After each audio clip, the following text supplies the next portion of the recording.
শুধুমাত্র বুটের অভাবে ফিফা বিশ্বকাপ খেলতে পারেনি ভারত। কোনো বাছাই পর্ব ছাড়াই ফিফা ভারতকে আমন্ত্রণ জানিয়েছিল বিশ্বকাপ খেলার জন্য, কিন্তু ভারত জানায় তারা বিশ্বকাপে খেলতে পারবে না। এমন একটা কথা প্রচলিত থাকলেও এর পেছনে ভারতীয়দের গোয়ার্তুমি যতটা দায়ী ছিল তার চেয়ে বেশি ছিল ফিফার নিয়ম। ফুটবল ভদ্রলোকের খেলা, আর ফিফার নিয়ম অনুযায়ী বুট পরা বাধ্যতামূলক। ভারত যখন খালি পায়ে খেলার আর্জি জানায় তখন ফিফা সেটা অদ্ভুত দাবি মনে করে, ফলে বিশ্বকাপ থেকে ভারতকে বাদ দিতে দ্বিতীয়বার ভাবেনি ফুটবলের অভিভাবকরা।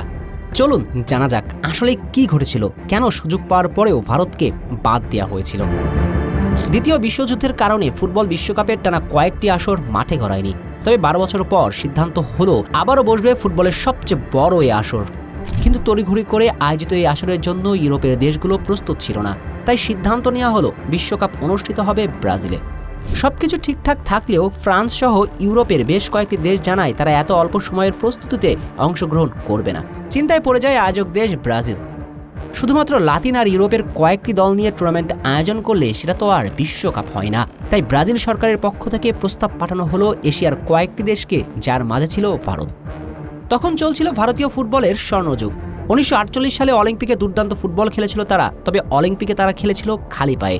যদিও কিছু ফুটবলার মজা পড়ে মাঠে নেমেছিলেন, তাতে অলিম্পিক আয়োজকরা অনেক বোঝানোর পরেও তারা বুট পরে খেলেনি।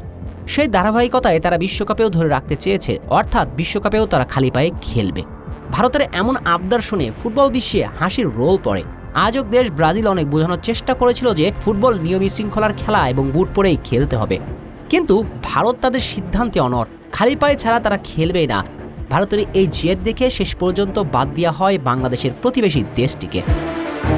অবশ্য উল্লেখযোগ্য যে বিশ্বকাপ না খেলার আরও কয়েকটি কারণও ছিল। সুদূর ব্রাজিল ভ্রমণ, যাতায়াত খরচ এবং তৎকালীন সময়ে দরজায় করানোর ছিল এশিয়ান গেমস, তার প্রস্তুতিও নিয়েছিল দলটি।